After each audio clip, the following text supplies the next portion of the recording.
Astagfirullahaladzim wa astagfirullah. Sayyidina sallallahu alaihi wasallam. Ya sallallahu inna Allah al-haddad.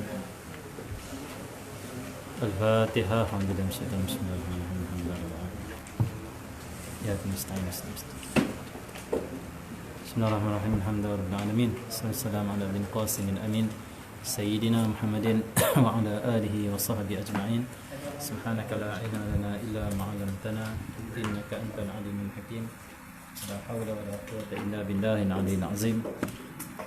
Rabbi shrah li sadri wa yassir li amri wahlul 'uqdatam min lisani yafqahu qawli. Saddid lisani wa hadi qalbi bi haqqi sayyidina Muhammadin sallallahu alaihi wasallam. Allahumma salli wa sallim ala sayyidina Muhammad wa ala alihi wa ashabihi salatan la nihayata li kamalihi wa 'ala kamalihi. Allahumma salli wa sallim ala sayyidina Muhammad الفاتح لما أولك الخاتم لما سبق ناصر الحق بالحق والهادي إلى صراطك المستقيم صلى الله عليه وعلى آله وصحبه حق قدره مقدار العظيم. بسم الله الرحمن الرحيم. السلام عليكم يا سيدي.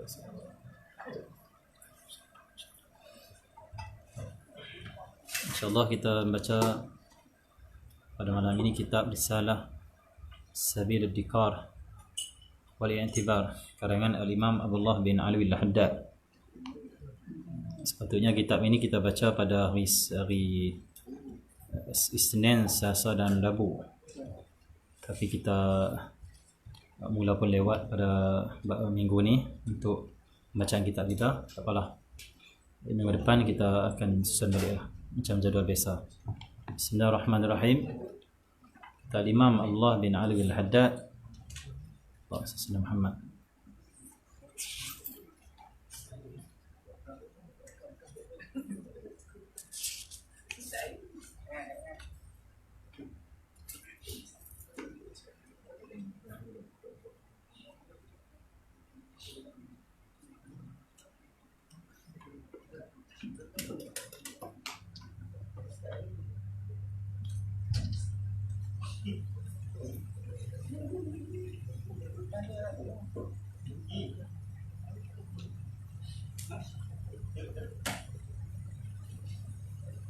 Ke surat sebelah.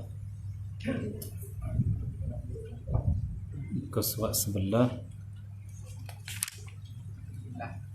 Surat berapa? Itulah saja. Ke surat sebelah kan? Tengok ke surat sebelah. Tengok dekat ayat Quran yang kedua itu, laqad ja'akum rasulun min anfusikum. Muka surat sebelah. Bismillahirrahmanirrahim.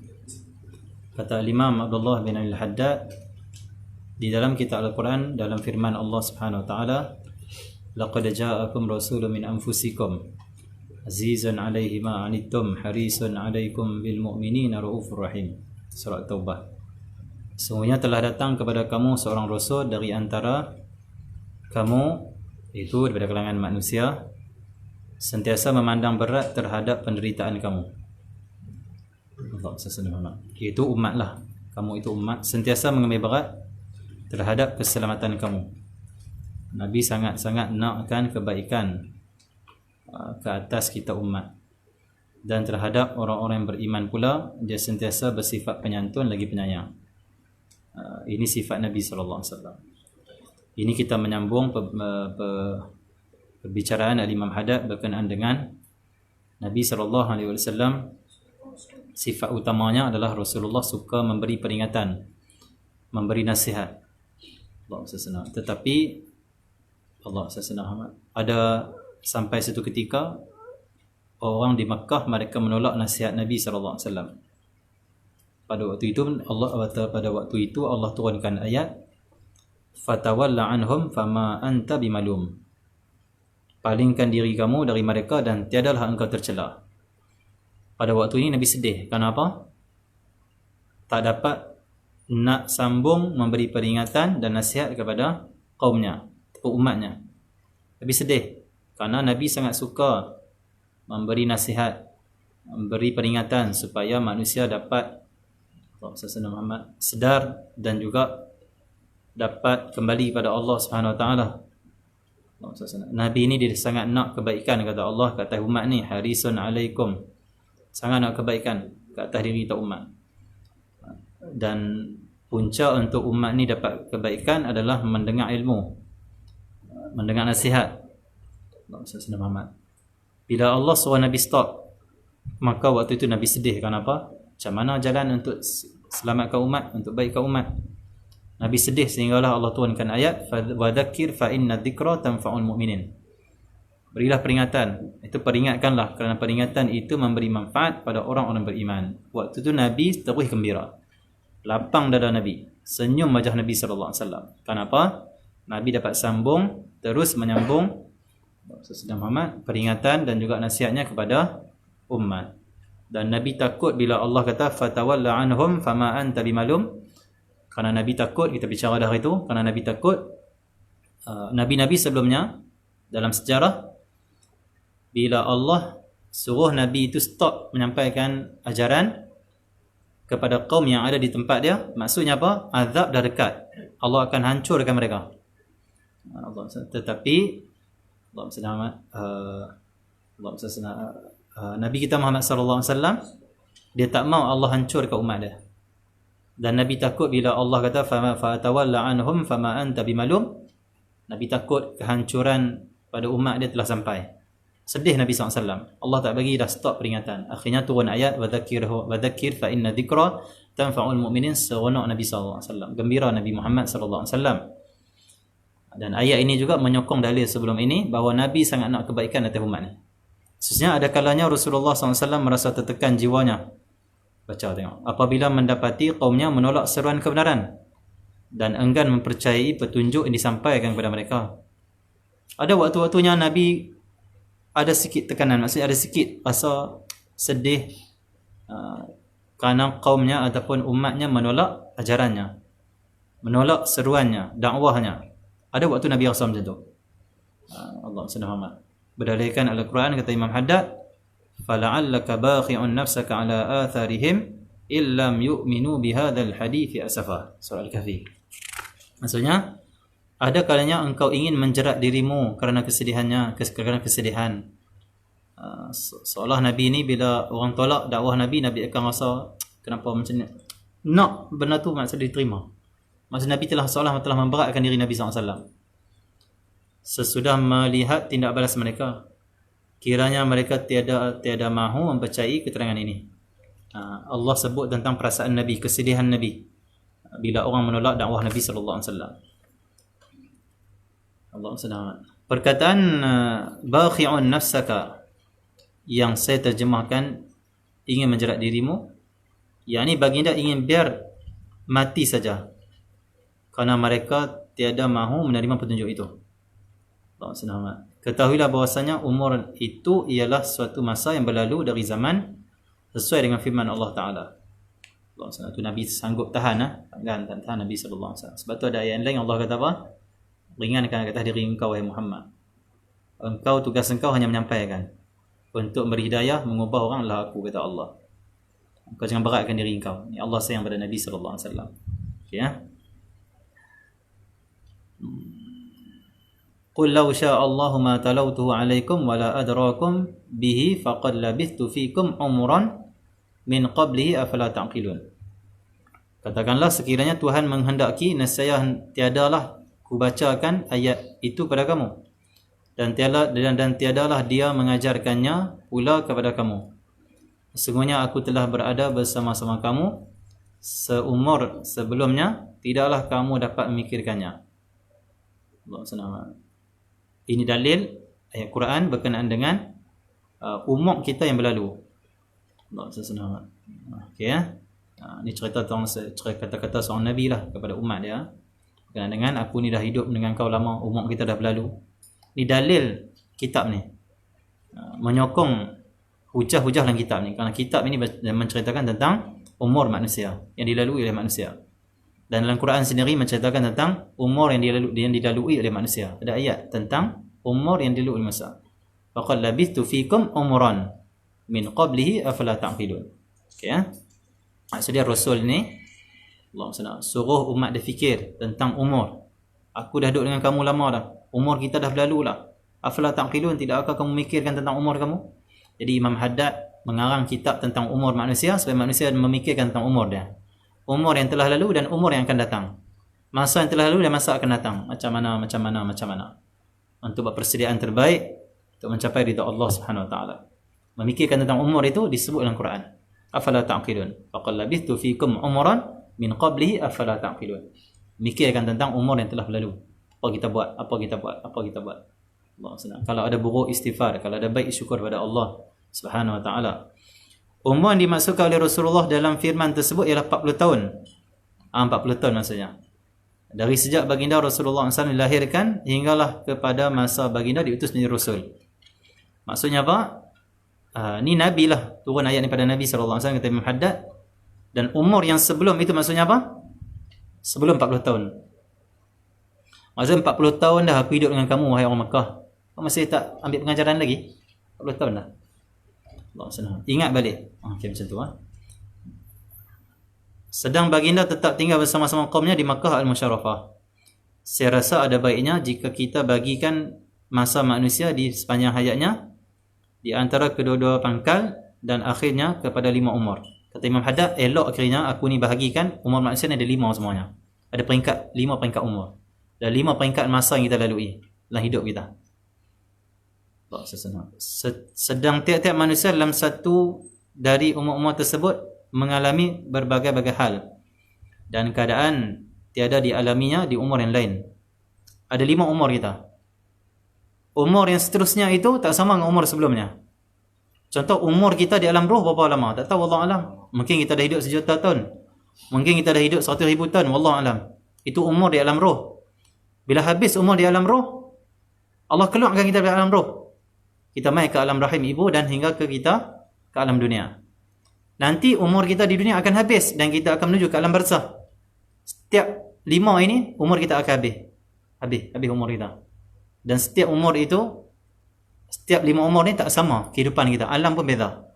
Disertai oleh Imam Haddad. Tengok hebatnya ulama sampai dipecahkan umur manusia ada 5. Allah sesenang. Lepas ni kalau orang tanya kita, umur hang dah berapa? Umur hang berapa dah? 5. Orang kata ni hebat ni. Nah, ni kira ilmu laduni ni. Padahal bocor rahsia dah malam ni. Orang dah mengaji dah tahu. Umur saya ada 5. Kalau orang tanya umur kamu ada umur kamu berapa? Umur saya 5 kata. Umur 5. Kamu sang ni 5 tahun. Tak bukan 5 tahun. Yang pertama umur aku dalam roh, yang kedua umur aku dalam rahim, yang kedua umur aku masya-Allah. Wali ni dah ni. Allah selamat. Terus baba, di umur ada 5 semuanya kata Imam Haddad. Dibahagikan jadi 5 semuanya. Dan setiap manusia dalam daripada satu umur tersebut mengalami berbagai-bagai hal dan keadaan yang tiada dialaminya di umur yang lain. Dan pengalaman dalam pertumbuhan kejadian itu terus berlaku pada masa yang ia mengetahui dan masa yang ia tiada mengetahui. Maksudnya apa? Kita punya pengalaman, kita melalui umur-umur kita ni, Allah selamat. Ada masa-masa yang kita lalui ni, umur kita ni, kita tahu apa yang berlaku. Ada yang kita tak tahu. Contoh, kita duduk dalam alam atau perut ibu, kita tak tahu berlaku apa. Kita duduk dalam roh, kita tak tahu apa yang berlaku di dalam roh. Tapi alam dunia, umur alam dunia ni, kita tahu apa berlaku. Allah selamat. Dan seterusnya. Okay, ya? Ada umur yang Allah bagi kita hidup, kita tak tahu apa berlaku, dilupakan terus. Ada yang memang kita tak lupa, kita ingat apa yang kita buat. Itu alam dunia lah.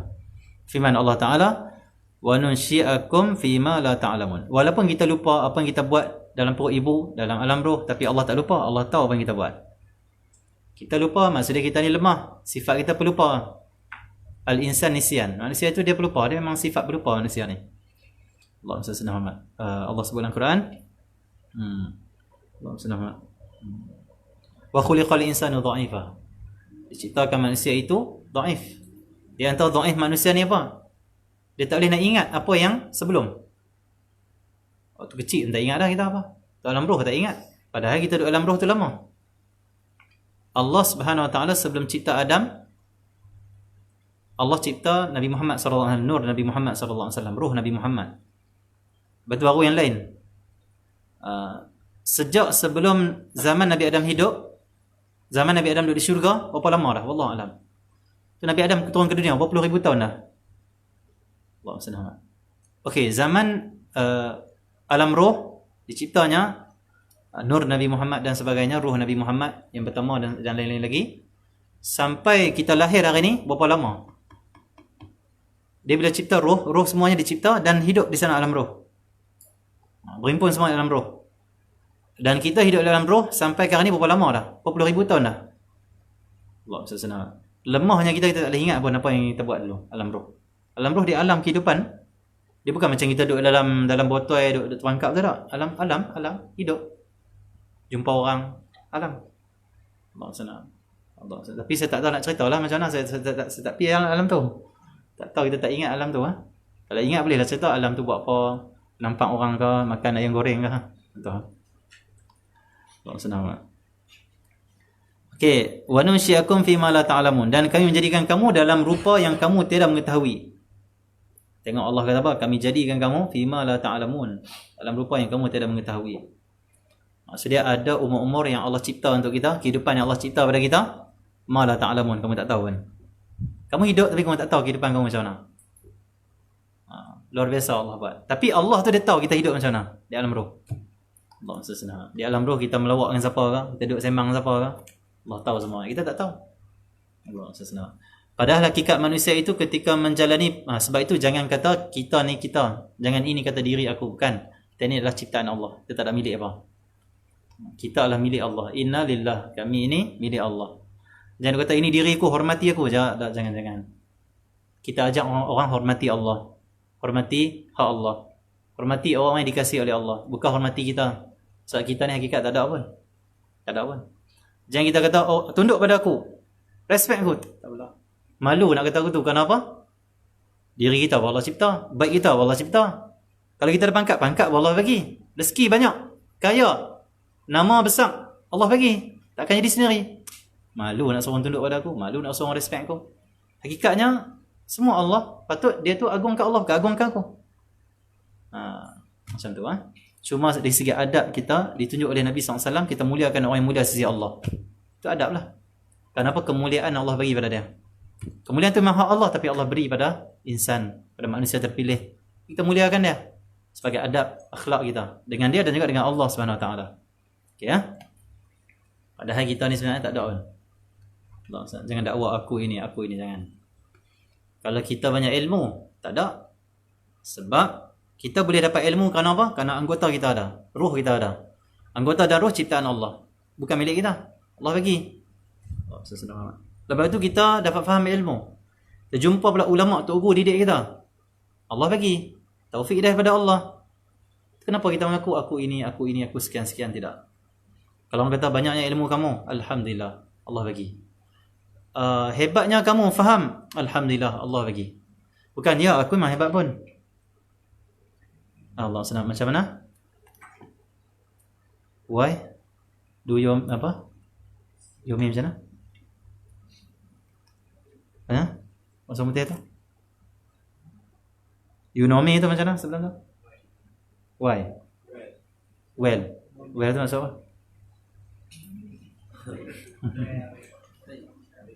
Well apa? Senang. Tak Iman. Senang. Well apa? Oh, well tu biasalah macam tu. Well, you know me macam tu. Okay. Senang.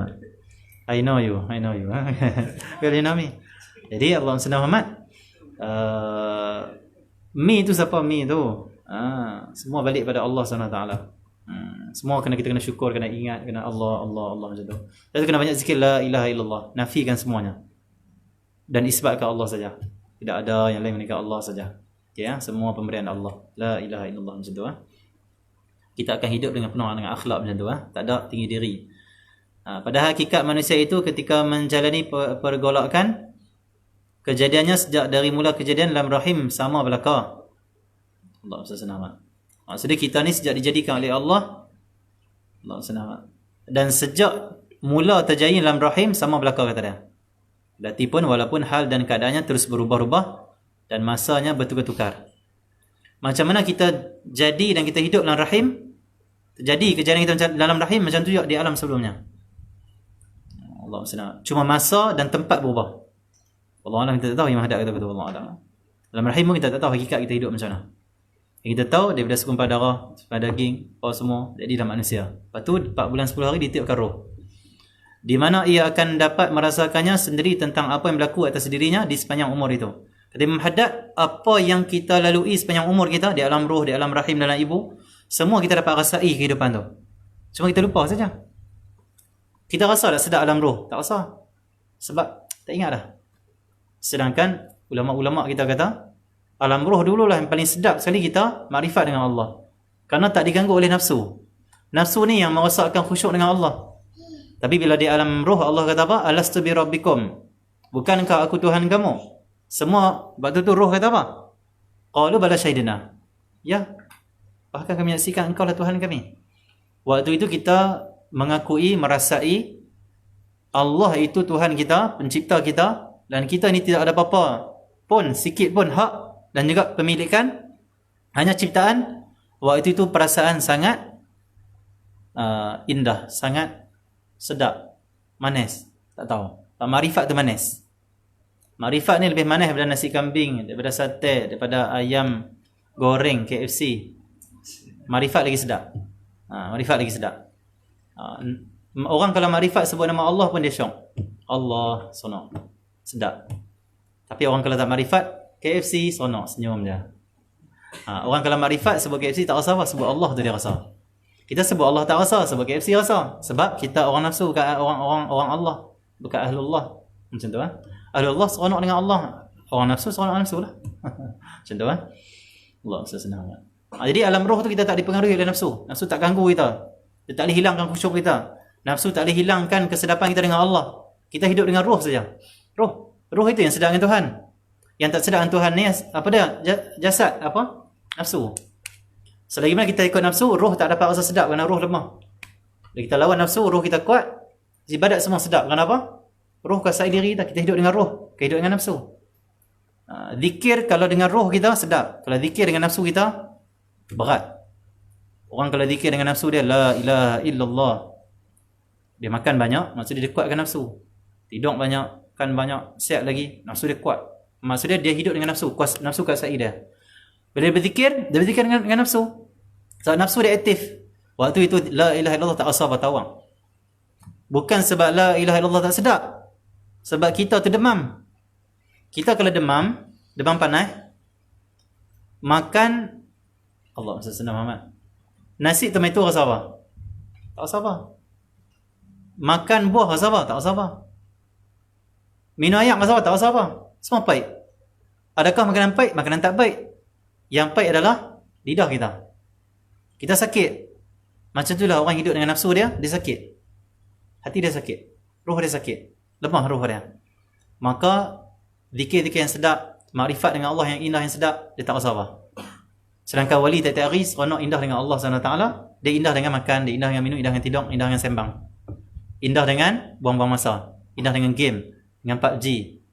Allah senang. Indah dengan apa saja yang nafsu suka. Macam tu Sebab tu nak rasa ke sana, nak pergi ke sana, nak dapat kesedapan roh, mesti kena bersihkan nafsu dulu.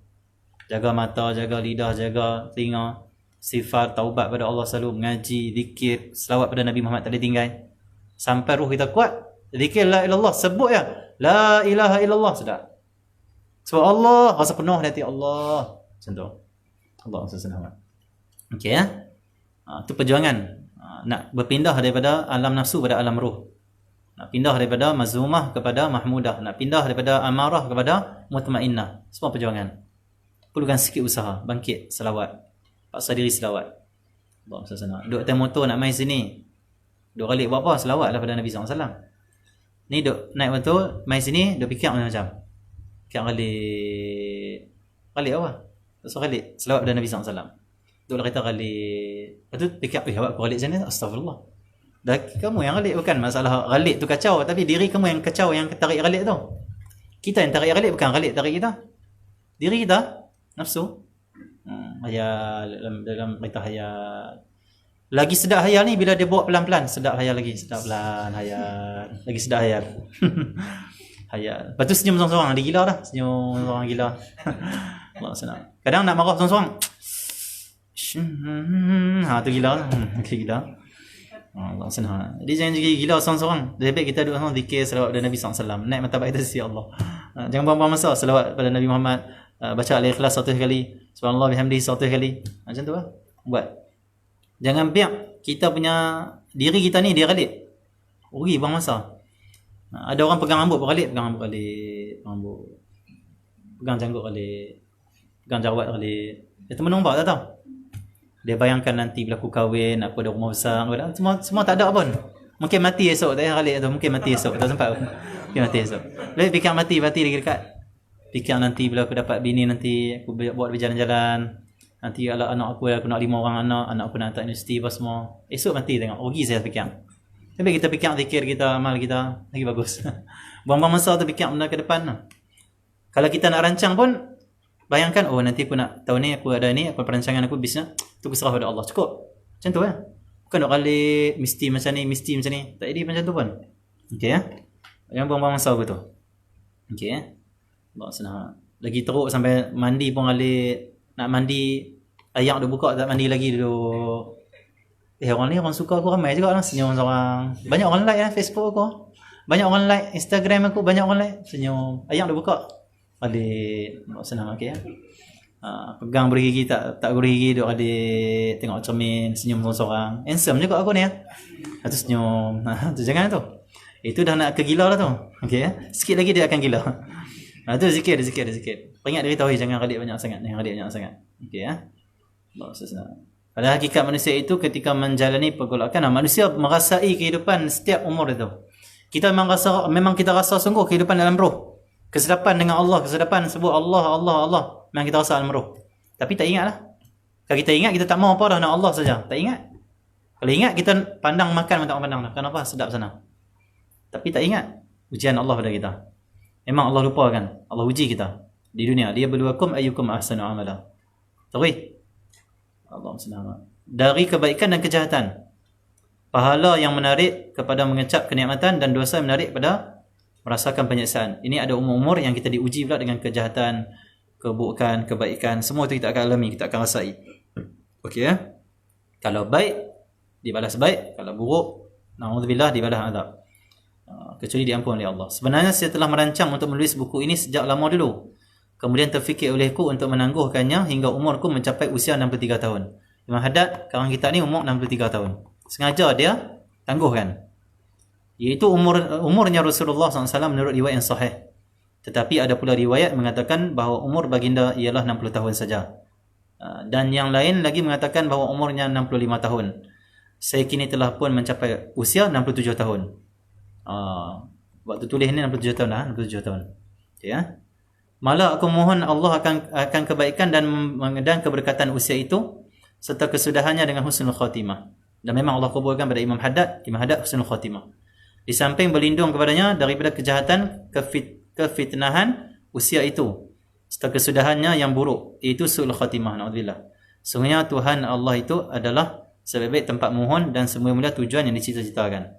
Marilah kita meminta dan mohon pada Allah Ta'ala agar dia menghidupkan kita selama penghidupan itu mendatangkan kebaikan bagi kita. Kita nak Allah ni, sepanjang kita hidup, kita nak Allah bagi kehidupan kita semuanya baik. Nak semuanya baik. Okay, ya? Waktu dunia kita nak hidup kita baik. Waktu dalam kubur kita nak hidup kita baik. Di mahsyar kita nak hidup kita baik. Dalam syurga nanti kita nak kehidupan kita baik, diridai oleh Allah Subhanahu Wa Taala. Dan matikan kita pula apabila kematian itu menyebabkan kebaikan juga bagi kita. Imam Haddad kata apa? Doa pada Allah, ya Allah, matikan kami di hari kami buat baik. Allah senang. Dan kami nak hari kami mati itu penyebab kebaikan untuk kami. Mati itu maksud terbaik lah untuk kita. Tak mati waktu kita sedang dimurkai oleh Allah SWT. Terus, ya Allah, ya Tuhanku, janganlah sampai engkau menyegerakan matiku untuk disiksa. Imam Haddad ada doa ni. Dan kita amin jugalah untuk kita juga. Doa apa? Jangan Allah segerakan mati kita supaya Allah nak siksa kita. Contoh kita ni maksiat banyak. Allah kata aku bagi mati tu lah dia ni. Sebab aku nak siksa dia cepat sikit. Jahat dia ni hidup. Tak mahu macam tu mati. Kalau pun kita jahat, minta Allah tunda lagi supaya kita sempat taubat. Betul matilah. Tak mau Allah pandang kita ni murka sangat-sangat, Allah kata matikan dia ni waktu maksiat. Sebab aku nak segerakan azab. Memang dia ni jahat. Hamba yang sangat tak bersyukur. Contoh. Alhamdulillah tak mau itu. Ataupun engkau menangguhkan untuk difitnah. Engkau segerakan mati aku untuk engkau seksa, aku tak mau. Kata Imam Haddad. Ataupun engkau tak segerakan mati aku, engkau biar aku hidup, tapi aku kena fitnah. Aku jatuh dalam kemungkaran, kebinasaan. Tak mau juga. Allah SWT. Ya Allah, ya Tuhanku, kami mohon kepadamu segala yang baik di dalam hidup. Amin. Doa Imam Haddad. Pada kita juga, pada kita semua juga. Dan segala yang baik di dalam hati. Dan segala yang baik di dalam keduanya. Di antara keduanya. Kami berlindung denganmu daripada segala yang jahat di dalam hidup. Dan segala yang jahat di dalam hati. Dan segala yang jahat di dalam keduanya. Ya Allah, ya Tuhanku, hidupkanlah aku sebagai hidupnya orang-orang yang bahagia. Ini para wali lah. Kehidupan orang yang kau merestui panjang umurnya. Kita nak Allah, kalau nak panjang umur kita pun, dia restui, dia ridai. Orang panjang umur jadi macam iblis. Iblis panjang umur. Ada setengah ulama di Tarim, Abi Kazim cerita, ada seorang ziarah dia. Ziarah dia apa semua. Bila dia nak balik, wali lah. Dia ziarah wali. Bila nak balik, dia doakan wali tu. Syekh, Habib, mudah-mudahan Habib panjang umur. Dia kata aku tak mau panjang umur. Apa nak panjang umur kata? Allah SWT. Dia kata iblis pernah minta kepada Allah untuk panjang umur. Engkau nak bagi aku macam iblis? Tak payah. Minta aku ni kebaikan sudah. Allah ridha sudah. Tak mahu minta panjang umur. Takut kalau pun nak minta panjang umur, mesti kena tambah. Ya Allah, panjangkan umur aku dalam kebaikan dan taat. Dalam ridha. Bukan ya Allah panjang umur, yang pertama tengok jadi iblis. Iblis panjang umur tapi jahat. Ada orang panjang umur makin tambah jahat. Kita nak bertambah umur makin tambah baik. Sebab tu kena sambung doa tu. Kalau kita sedekah kat orang angkat tangan. Mudah-mudahan panjang umur. Abang Dan minta maaf. Jangan berhenti kat situ. Teruskan lagi. Dalam kebaikan. Dalam ridha Allah. Panjang umur. Tak mau kita panjang umur tapi terseksa dengan maksiat. Duk seksa dengan fitnah. Duk terseksa dengan benda yang haram. Tak mau. Lebih baik mati lah kalau macam tu. Mati pun tak bagus lah kalau kita mati dalam maksiat. Lepas tu kalau nak panjang umur, jangan kita minta macam iblis minta. Panjang umur sebenarnya nak buat jahat. Tak, kita panjang umur nak ridha Allah, nak dekat dengan Allah SWT. Okey ya. Allah SWT. Kat mana? Dan wafatkanlah aku sebagai wafatnya orang-orang yang syahid. Imam Haddad minta wafat syahid. Dan semoga Allah wafat kita mati syahid. Semoga Allah kurniakan kita mati syahid. Ni mati yang terbaik sekali. Siapa cinta Nabi Muhammad, bercita-cita lah mati syahid. Kerana Nabi Muhammad mati syahid. Nabi SAW diracun dalam perang Khaybar. Dan Nabi wafat disebabkan putus urat-urat jantung Nabi disebabkan racun Khaybar. Yang terkesan di akhir umur Nabi. Kata ulama, Nabi wafatnya syahid kerana apa? Dia dicederakan waktu medan perang. Kalau kita pergi perang, contoh Sayyidina Sa'ad bin Mu'az. Sayyidina Sa'ad bin Mu'az, dia pergi perang dengan Nabi. Perang Nabi dia terkena tombak di bahu dia ataupun dekat dada dia. Darah tak berhenti-berhenti 2 bulan. Akhirnya Sa'ad bin Mu'az meninggal. Dan Nabi kata, bergegar arasy Allah Subhanahu Wa Taala hari meninggalnya Sa'ad bin Mu'az. Maksudnya ini wali Allah, orang yang sangat hebat di sisi Allah Subhanahu Wa Taala.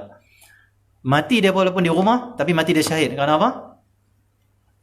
Sebab dia mati adalah medan perang. Macam tu. Contoh kalau kita pergi perang bawang, kita cedera. Balik hidup lagi 5-6 bulan. Kita baru mati kerana cedera di medan perang. Mati syahid. Bangkit nanti duduk martabat syuhada. Jadi kita kena niat semoga Allah mati kita dalam syahid. Syahid dunia dan juga syahid akhirat kita minta. Dua-duanya sekali. Syahid dunia dan juga syahid akhirat. Syahid dunia atau apa? Syahid dunia ni kita pergi medan perang. Berjuang, tahankan agama, menaikkan agama Allah, lawan orang kafir, kafir harbi. Kita mati, syahid dunia dia panggil. Dan kalau kita ikhlas, akhirat pun kita syahid. Akhirat pun dikira kita syahid juga. Bangkit sebagai syahid. Tapi kalau kita berjuang untuk menunjukkan kita ni hebat, kita itu dan ini, kita syahid di dunia. Sebab orang letak title syahid, tapi akhirat tak syahid. Akhirat diazab dalam neraka. Kenapa? Tak ikhlas. Kita nak syahid dunia, syahid akhirat. Kurang-kurang kita nak syahid akhirat. Syahid akhirat ni apa? Orang mati sebab sakit dalam perut, sakit usus ke, orang mati lemah, mati terbakar ke, mati dalam menuntut ilmu, mati dalam mengajar ilmu, mati dalam dakwah, mati dalam ibadat, semua tu adalah syahid. Mati dalam memperjuangkan nafsu dia, berjuang untuk membersihkan nafsu dia, mati dalam keadaan duk taubat pada Allah SWT, syahid. Mati pergi masjid, balik masjid, semua tu syahid. Kenapa? Sedang berjuang jihad dia untuk ibadah pada Allah SWT. Dimintalah Allah supaya Allah mati kita syahid dunia, syahid akhirat. Amin insya-Allah. Dan mati syahid, mati tak sakit. Khususnya mati di medan perang tak sakit. Allah senang tak sakit lah. Allah bagi. Itu kurniaan anugerah khusus bagi orang mati syahid. Depa tak ada sikit pun rasa sakit. Bahkan akan rasa manis dan sedap waktu mati. Apa dia tu? Wallahu alam, kita kena rasa dulu lah. Wallahu alam. Macam mana? Contoh kena tembak, rasa sedap, lazat waktu mati. Contoh kena pedang dekat tengkok, lazat mati syahid. Kita tengok, oh orang berjihad jalan Allah, Masya Allah, kena pedang, kena tikam, kena, oh kesian mereka mati dengan lazat, sedap, tak rasa sakit. Itu kurniaan karamah Allah bagi pada orang yang bertahan dekat agama dia. Tapi kalau niat kita tak betul, sakit lah. Lepas tu bersihkan jiwa dulu, ngaji dulu. Kira nak pergi sana lah, bagi hati bercahaya dulu, berilmu dulu, kenal Allah, kenal Rasul, ada akhlak dulu. Baru kita pergi tu dengan cahaya ilmu, bukan dengan jahil. Pergi dengan cahaya ilmu selamat lah. Ni waktu mengaji, bukan waktu kita nak keluar pergi sana sini. Waktu ngaji ni, tu zikir ni. Okey ah. Terus. Kata Imam Haddad, dan wafatkanlah aku sebagai wafatnya orang-orang syahid. Wafatan orang yang kau mengalu-alukan pertemuannya. Wafatlah aku ini, kata Imam Haddad, dan termasuk kita juga. Allah selamat. Dalam keadaan Allah ni alu-alu kedatangan kita. Allah nak bertemu kita. Maksudnya apa? Allah selamat. Allah kasih pada kita. Kita nak Allah mati kita, dan kadang Allah nak bertemu kita. Allah sayang, dia cinta, kasih pada kita. Jadi kita nak mati dalam keadaan tu. Seperti Nabi sebut dalam hadis, man ahabba liqa Allah fa inna Allah ahabba liqa'ah. Barang siapa yang cinta, suka bertemu dengan Allah, Allah suka dan cinta untuk bertemu dengan dia. Dia ni seolah dijemput. Allah sangat ridha dan sangat kasih pada dia. Kita nak mati dalam keadaan tu. Jangan mati dalam keadaan Allah benci pada kita. Allah senang. Na'udzubillah min dzalik. Dan mengaji, menuntut ilmu, berzikir pada Allah, selawat kata Rasulullah, perbaiki akhlak kita. Ini jalan terbaik sekali untuk kita ini bertemu dengan Allah, dan kerana Allah sayang pada kita, kasih pada kita, dan Allah ridha pada kita. Karena ini jalan para nabi, para rasul yang kita ambil ni.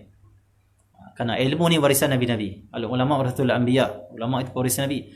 Bahkan Nabi sebut dalam hadis, Allah SWT Muhammad, para nabi tidak meninggalkan harta dinar ataupun dirham. Tak wariskan dinar dan dirham. Tapi para nabi ni, para rasul, termasuk Nabi Muhammad, yang mereka mewariskan kepada orang apa? Ilmu.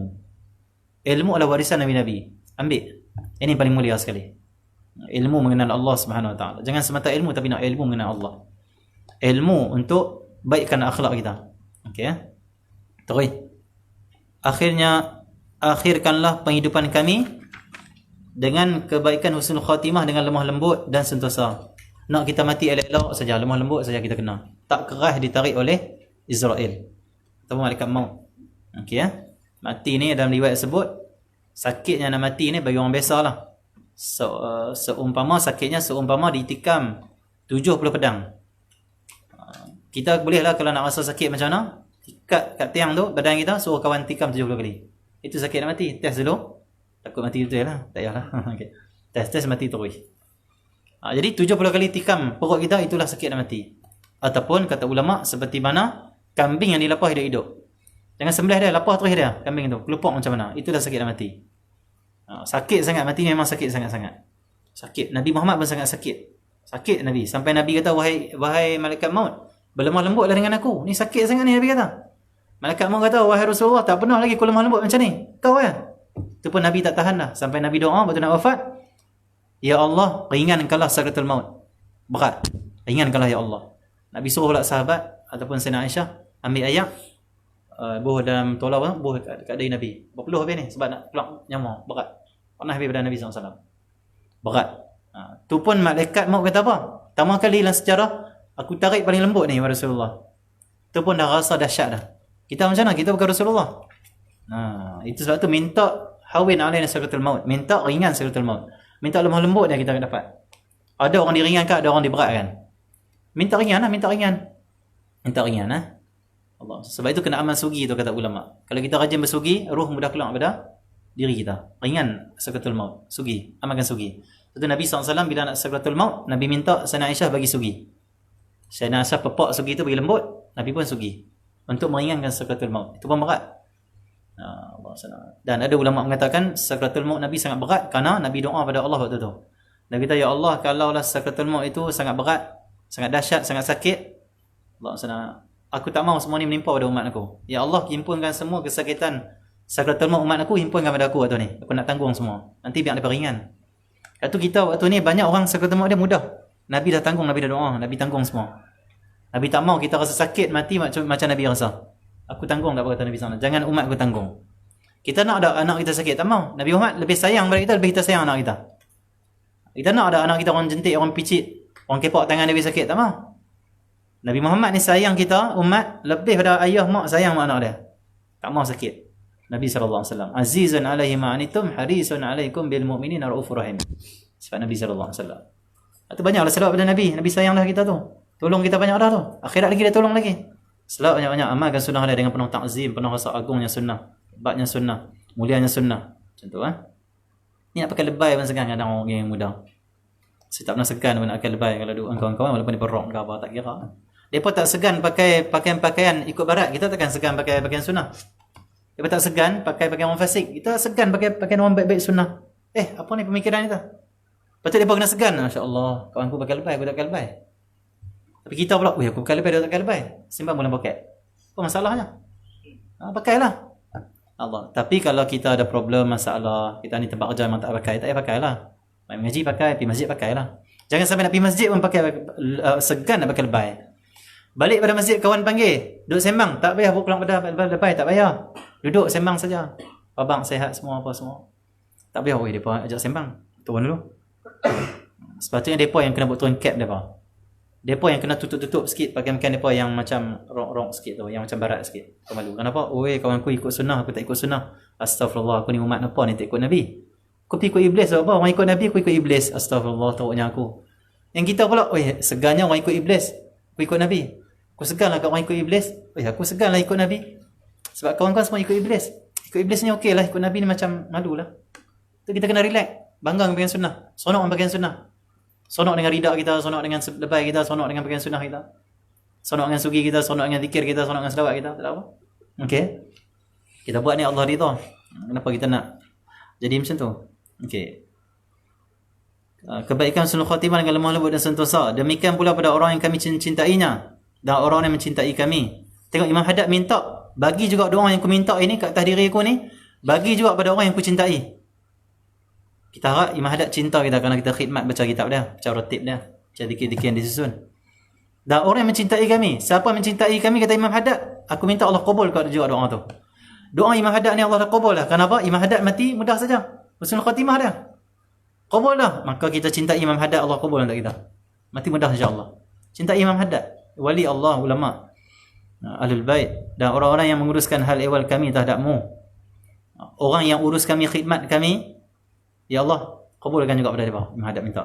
Dan sekalian kaum muslimin semua Imam Haddad minta, wahai Maha pembelas dari sekalian orang yang berbelas kasihani, amin. Kata amin lah. Buku ini saya namakan Sabilud Dikar wal I'tibar. Allahumma salli ala bima yamurru bil insan wal apa ni? Wal apa ni tulis ya bahasa Arab? Tulis ya. Wal yanqadi lahu minal a'mar. Okey ya. Wa yanqadi lahu minal a'mar. Okey. Semua Allah Taala akan kemanfaatan buku ini akan merata umum. Nampak Allah kabul juga. Imam Haddad minta supaya buku ni tersebar umum. Seluruh dunia maksudnya. Sampai kabul, tengok Imam Haddad doa, nampak. Wali Allah doa ni, wali kutub ni kami biasa.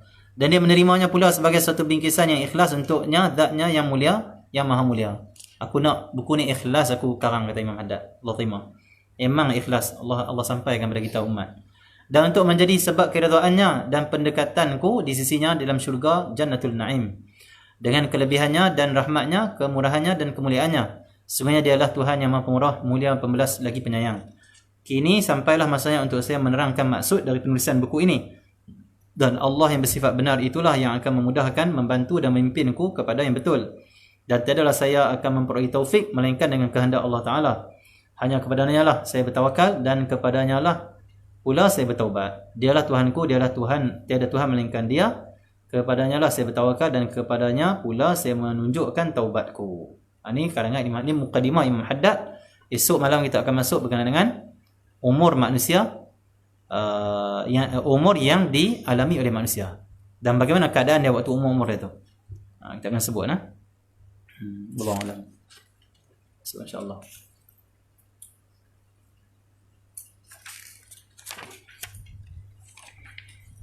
Sallallahu alaihi wasallam.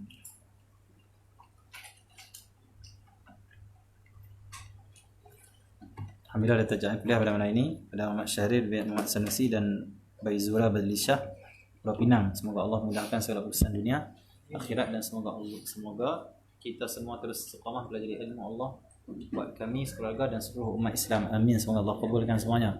Sebenarnya Zatur Rawiyah bin Yahya Johor doakan semoga seluruh umat Muhammad mendapat ridha dan makrifat pada Allah. Amin. Semoga Allah kabulkan. Terakhir Akmal Fahim bin Fakhrazi atas Kedah doakan semoga Allah kabulkan segala hajat saya. Doakan semoga Allah bersihkan hati saya, Allah kenalkan makrifat kepada Allah dan berikan kebaikan dunia dan akhirat, mendapat ridha dan kasih sayangnya serta selamat dari fitnah akhir zaman. Begitu juga umat Islam semuanya. Amin. Semoga Allah kabulkan semua hajat, Allah murahkan rezeki kepada semua penaja, dan semoga Allah jadikan kita semua orang yang ringan sakratul maut, dan semoga Allah mati yang kita dalam keadaan kita ni taat pada Allah, dapat ridha Allah Subhanahu Wa Taala, dan semoga kita mati dalam keadaan kita mengenal Allah Subhanahu Wa Taala dan juga mengikuti sunnah Rasulullah sallallahu alaihi wasallam. Alhamdulillah.